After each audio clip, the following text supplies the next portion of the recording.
Hey, what's up guys? It's Choppy Flops, and today we're going to be reviewing WandaVision episode 1 and 2. 2021 just got a little bit better because boy do we have a great show to start watching now. I hope that you guys watched the entire video, but if you haven't seen the first and second episode of the show, I would warn you that I am going to be spoiling both of them. So go watch those first and then come back, watch this whole review, and let me know what you guys think. The episodes are only about 30 minutes long each, and the second one is a little bit longer than the first, I believe, but I promise you, they're worth your time. I really appreciate you guys watching. I hope y'all enjoy the video, and without further ado, let's dive on in.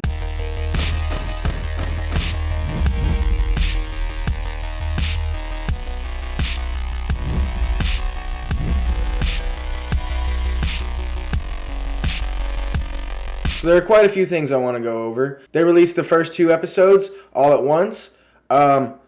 Great surprise for me because I had no idea. I've been kind of trying to keep away from it. I watched, I think, 1 or 2 trailers. Really, just they were awesome. Let's go ahead and get that out of the way now. Right off the bat, we have the traditional Marvel logo with all the flickering pages, but now it includes all of the Endgame and I believe the Spider-Man Far From Home stuff. But the most interesting thing about it is the fact that it fades up into a black and white and shrunken aspect ratio version of the logo. And this transitions beautifully into an I Love Lucy themed intro and episode.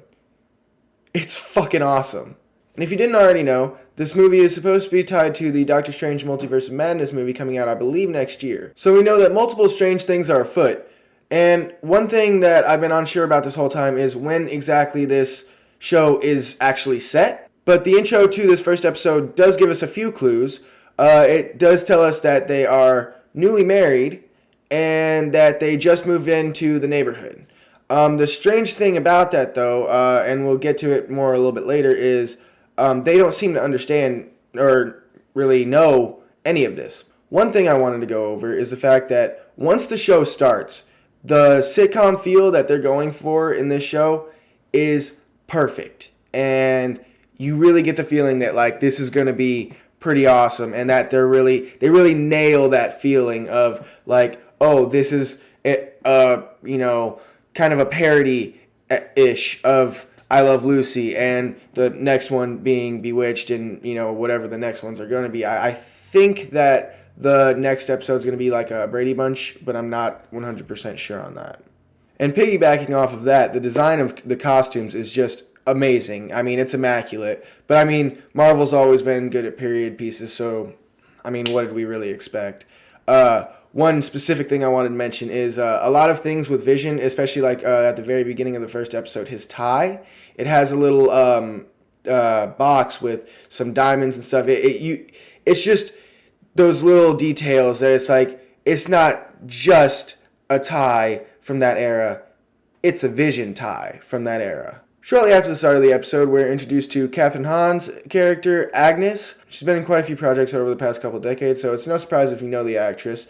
And her acting is just on point here, as it is in everything else. The interesting thing about her character, Agnes, is apparently there were some leaks and stuff. I haven't really paid attention to any of that, but when I was looking up her character, I found out that there were leaks that might confirm her as Agatha Harkness, this witch in the Marvel Comics. I don't really know much about her. But one Easter egg that could confirm this is that when she is discussing anniversaries with Scarlet Witch, she says the only way that her husband Ralph would remember their anniversary is if there was a beer named June 2nd. And apparently, I forget the year, but June 2nd is a major date in the Salem witch trials.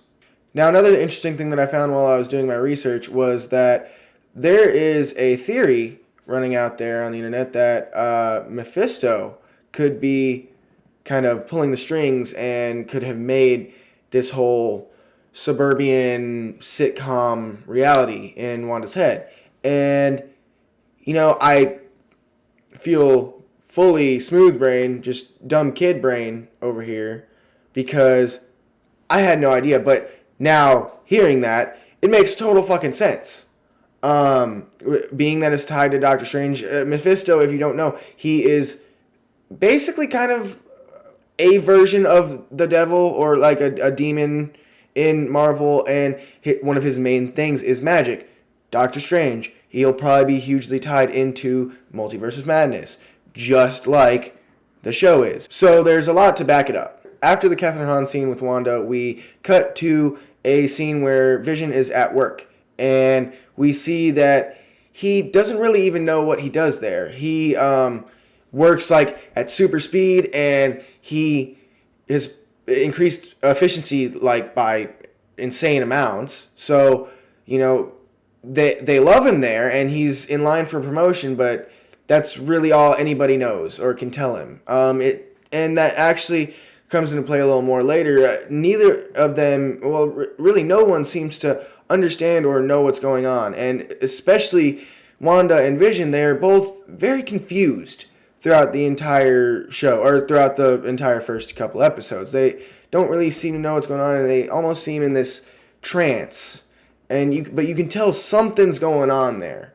And now this is when we are introduced to Mr. Hart, or Vision's boss, who is played by Fred Melamed, who has been blowing up lately. Ever since I've seen him in Brooklyn Nine-Nine, he's just been in so many things since. And, I mean, great casting in this show. I mean, can't complain at all. Every single person who shows up just kills their role. And they definitely chose the right person for Mr. Hart, because he's a real hard ass.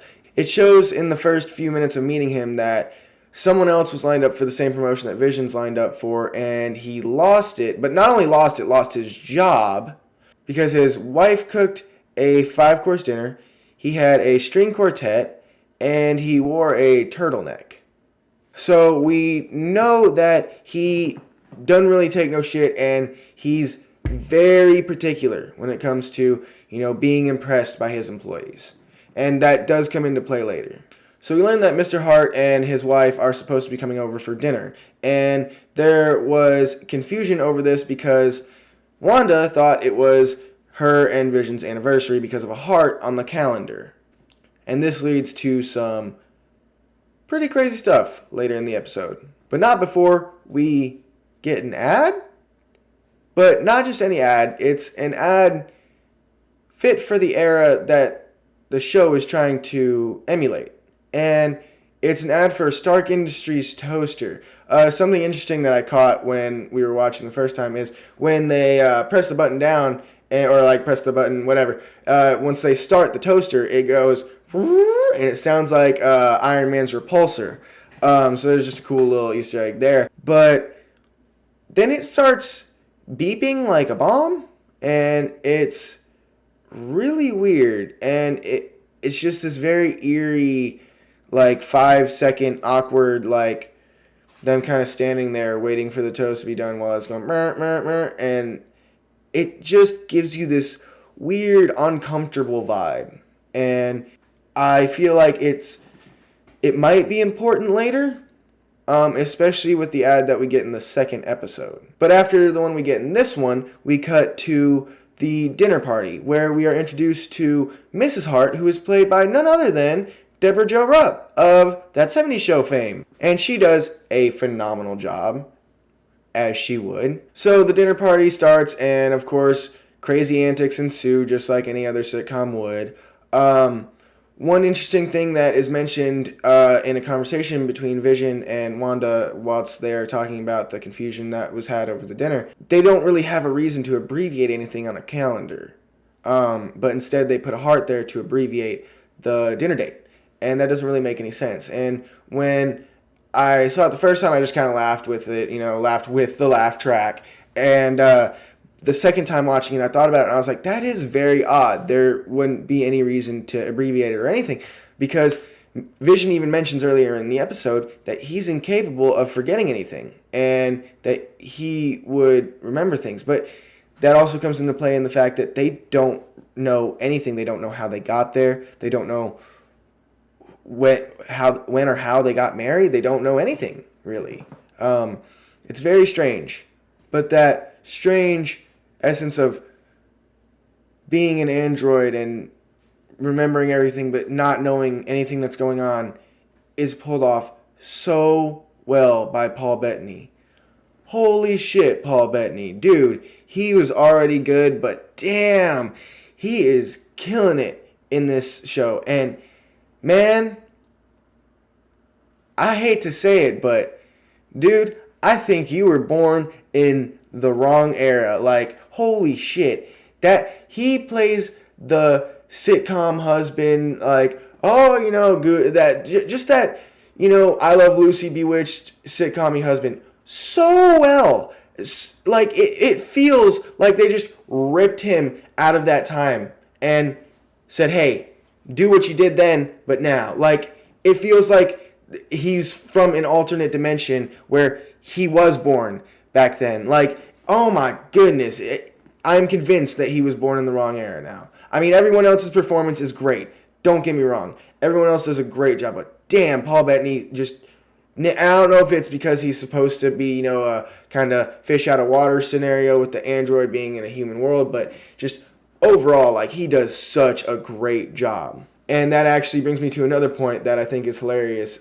With him being an android and with the whole Thor thing with Mjolnir, him being able to pick it up, when he has to use a meat tenderizer a little bit later in the episode, he can't help but take it and slam it with all of his might. And he basically says he's going to accidentally pulverize the meat if he tenderizes it anymore. And I just think that's kind of a funny little nod to the fact that he just can't control, his motion. He's not a great cook. And on top of that, the whole hammer thing, that was a pretty good nod. And so all of this was really funny. But then things start to get really weird. Like, really weird. So Mrs. Hart decides to ask them about why they haven't had children yet. And this sends them into a whole spiral where they start trying to explain when they got married, when they moved in, and why they came here, and they all of a sudden can't think of anything, and it completely stumps them, and they're freaking out, kind of stumbling over their words, and all of a sudden, Mr. Hart just flips shit. He starts freaking out. Why did you come here? Why did you come here? Why? No, why did you come here? And because he's doing this, he starts to choke, and he just straight up falls over in his chair on the ground, and he's dying, and they're all sitting there just kind of and Mrs. Hart is sitting there going, stop it, stop it, stop it, oh, stop it, stop it, stop it. And it sounds like she's talking to him, saying, stop it, stop joking around, but she's staring straight at Wanda. And it's so eerie, and it goes on a few seconds just too long. But I mean, it's in a good way, because it gives you this uncomfortable feeling like, something's not right. What's going on with this? And all of a sudden, Wanda looks at Vision and goes, Vision, help him. And so Vision gets down, and here's one of the strangest things. So he reaches into his throat with his powers and grabs the meatball or whatever was stuck in his throat. And no one addresses it. No one notices at all. No one seems freaked out by the fact that he just uses powers, and they act like nothing happened. And everything just goes back to normal. Mr. Hart stands up, goes, would you look at the time? There's a laugh track, and then him and Mrs. Hart both just leave.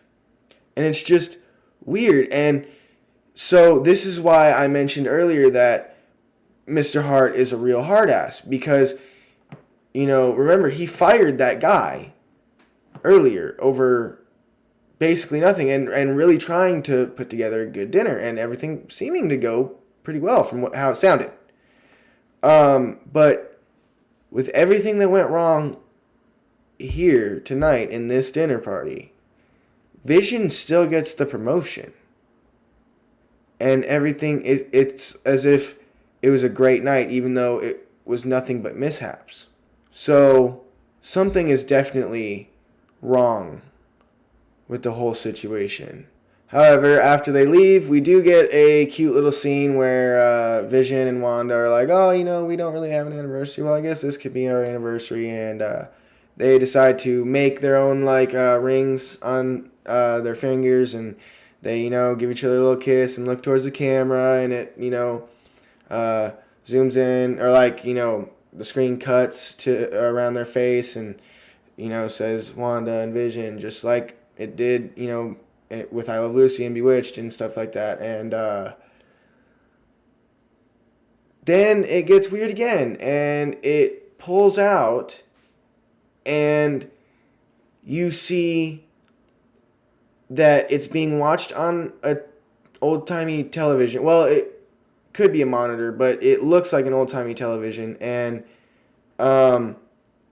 there's other monitors all over the place, and like a mouse pad and all that have the sword logo all over it. It looks like a sword control room or something. And I'm not sure how they would be tied into this, if they're trying to get Wanda out or what. If you don't know, Sword is basically the cosmic version of S.H.I.E.L.D.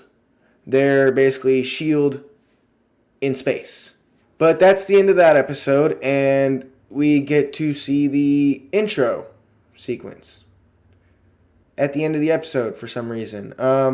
But I think that the reason they show the intro at the end is so they can have the themed intro at the beginning that is more like the sitcom of the era that they're, emulating. I think that it's just trying to go along with the whole thing. During the outro sequence, I guess, there is two things that I wanted to mention that I thought were actually cool.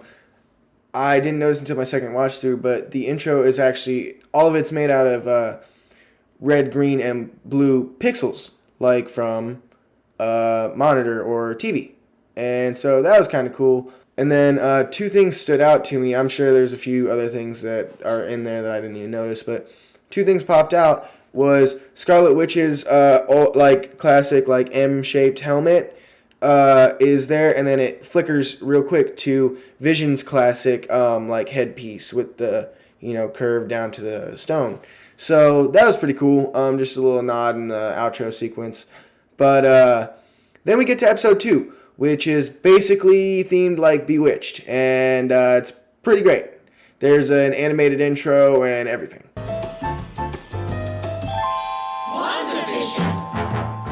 So right off the bat in episode 2, we get a little bit of a kind of hint at the strange things going on. There's bumping going on against the window. It's just a tree, but Vision mentions to Wanda at one point that he's heard rumors of, and I quote, unsavory characters settling in the neighborhood. Now, that doesn't seem very important at the moment, and they seem to kind of brush it off into a joke, but it does end up making a lot of sense later. So this scene ends, and the beds get pushed together, and Vision gets a little frisky, and they get Vizzy. I'm sorry. Then we get the animated intro, and then it transitions into the beginning of the episode where Vision is training for a talent show, and it looks like he's doing a magic act. And apparently he's got to really step it up and do some heavy shit, because apparently the competition is going to be building a moat and a fully functional portcullis, whatever that is. One thing I did want to go over is I think it's pretty awesome that Vision's magician name in this episode is Illusion, which is only really funny to me because with any other person it'd kind of be like, what kind of fucking name is that? But with Vision, because his name is already just another noun, it's just, I don't know, it kind of made me giggle. In this scene we do see that Vision isn't satisfied with his tricks, which kind of foreshadows a little bit of what happens in his show when he kind of doesn't have any filter. After that scene, we see Wanda walk out of the house to see a red helicopter. Well, a red and yellow helicopter in the bushes. But this episode's still in black and white. But the helicopter has color. But that's not the only thing strange about the helicopter. It also has the sword logo all over it. And that's not the last time we're going to see that in this episode. Another odd thing that I did notice about the helicopter is it has the number 57 on it. I couldn't really find anything super important about the number 57 with Scarlet Witch or Vision, but it may be the fact that Scarlet Witch was introduced in the comics 57 years ago. So, there's that. But we don't get to see the helicopter for that long even, really, before she's interrupted by none other than Agnes. And when Agnes shows up, she decides to tell Scarlet Witch that she needs to come and, be a part of this committee to gain a social status. But she specifically mentions school admissions. And the reason that I bring that up is because this ends up becoming a huge deal later. Because Wanda says, oh, let's not get ahead of ourselves, but, maybe she was little wrong on that. Okay, so this next scene. Dottie is a bitch. Dottie is a bitch. Dottie's a bitch. I even have it in my notes that Dottie is a bitch. But anyway, in the next scene, there is something that Dottie says, and it's kind of covered up by Wanda's audio, but she states that the committee was formed 8 years ago. And I haven't really thought of anything that happened 8 years ago in the MCU that would be like hugely important to this, but I think it could kind of be a reference to the 8 years ago title card at the beginning of Spider-Man Homecoming. And it might just kind of be a rip on that. So after that, we get a scene where Vision goes to join the neighborhood watch, and this leads into a whole bunch of shenanigans later in the episode. So there's a part in the scene where somebody's like, oh, new business here means that we're starting a new round of Danishes or whatever. And, it's kind of a little funny, but not really that great. And it made me notice that there's laugh tracks all over these episodes. Like, somebody just fucking vomited laugh tracks all over the place. And some of them seem very out of place, and it's like, what the fuck? But it kind of makes a little more sense later, and I'll tell you why. Oh, hey, I'm glad you're here. So I forgot to actually explain that.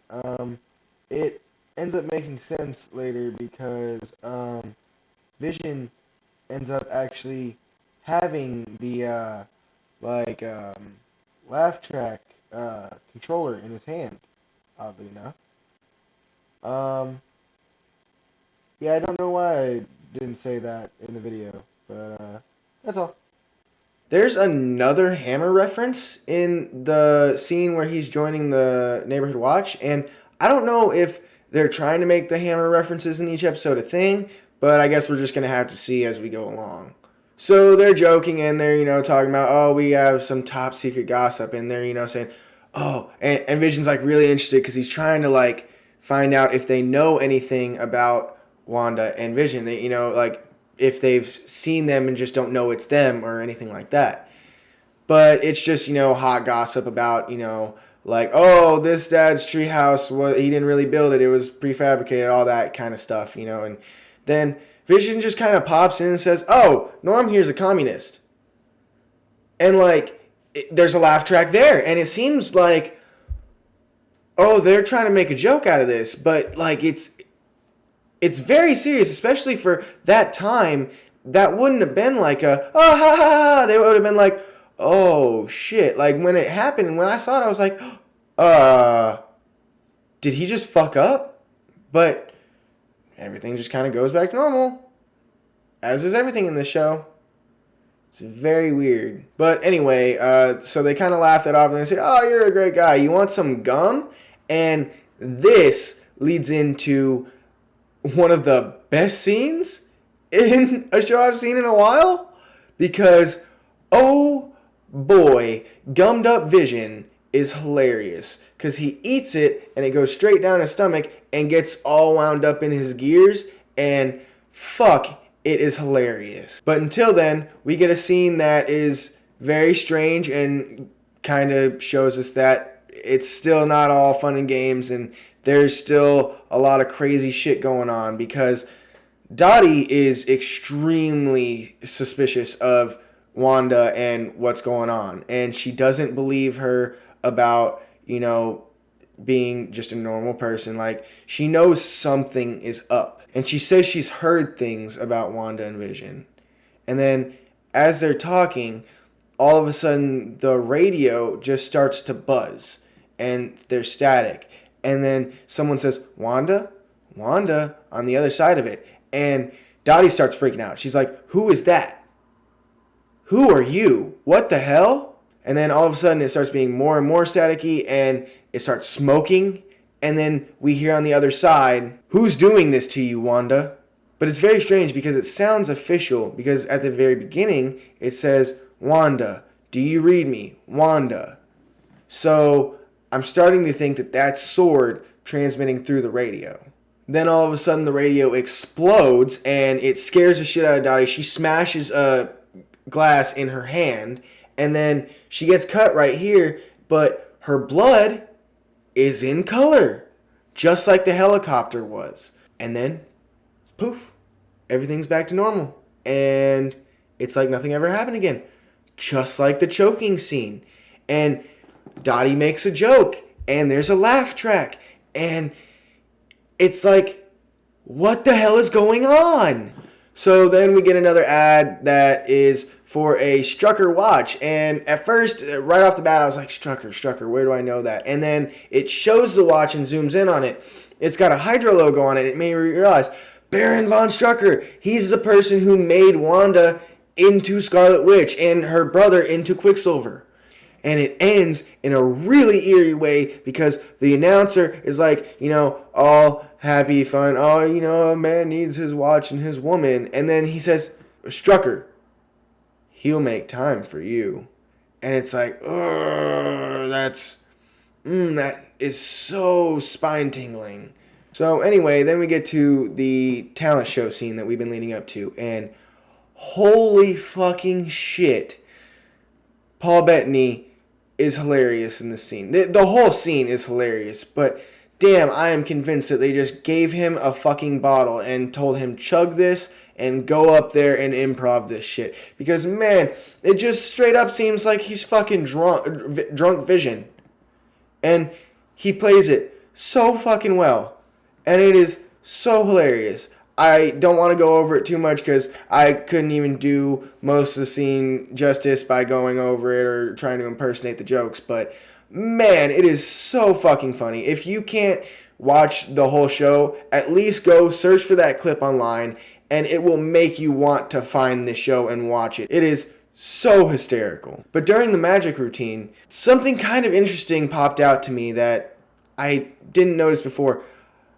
Agnes mentions Ralph again, her husband, and how he's, a shitty husband, blah, blah, blah, whatever, and it's a whole joke. But we never see Ralph.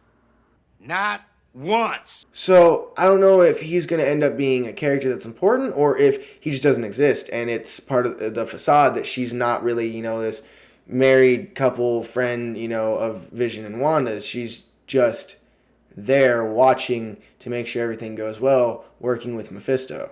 So then some other real eerie shit happens, and I hadn't mentioned it until now, but everybody kind of kept saying like this whole talent show was for the children, for the children, for the children. And I didn't notice at first, but on my second watch through, there's no children in the show. You don't see any children. And so it's kind of like, what children? And it doesn't really make any sense. And even after the show, everybody's clapping for Vision and Wanda, and they're like, oh, you did so good, you did so good. For the children, and everybody chants it. And it's like, what the hell is going on? What does that mean? And then we find out. So Vision and Wanda get home, and they're celebrating because everything went well, and, what were we worrying about? Well, then Wanda decides to get up and do something after they say for the children, and it's again like, what the fuck? And all of a sudden, Wanda's got a big old baby bump. So yeah, I guess Wanda and Vision are having kids, and Vision can have kids.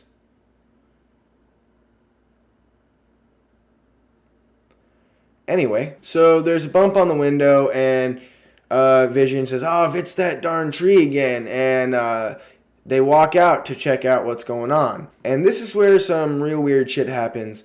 They notice that a manhole cover is getting lifted up off the ground, and who do you think came out of that manhole? Oh, well, that's none other than a beekeeper? But here's the even more strange thing. The beekeeper has a sword logo on the back of his suit. So what the hell does sword have to do with this whole thing? What are they doing? Why is a beekeeper in the sewers? And why'd they send him there? Why are they transmitting through the radio? And if they can watch this whole broadcast, how? Are they connected to Mephisto? What really is going on with Sword? I'm pretty stoked to find out. And that's the stinger for the next episode, pun fully intended. Then Wanda all of a sudden says, no, and rewinds her and Vision into the house, and then all of a sudden it's back to when they first discover the baby bump, and they're like, oh, embracing each other, and all of a sudden Vision's face is in color, and then color just floods the entire room, and you can tell that, okay, so the next episode is going to be the next era. I mean, as if you didn't already figure that out. But then it ends, and it shows us the intro sequence that, is made out of pixels and everything, and that's all. And I just have to say, I'm kind of glad that, weekly episodes of things are back in style, and we don't just get to, run through everything in a night and it be over with. We get to kind of make it last, but I want to see what happens now. But anyway, guys, I hope y'all enjoyed my review and breakdown of WandaVision episodes 1 and 2.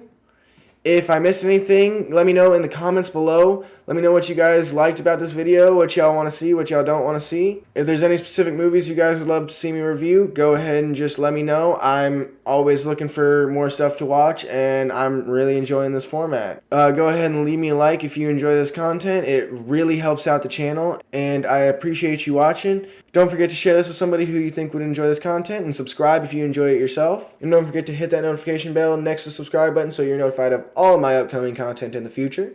If you just can't get enough of me, don't forget to follow me on Twitter and Instagram. I hope you guys enjoyed the video, and I hope y'all have a spectacular day.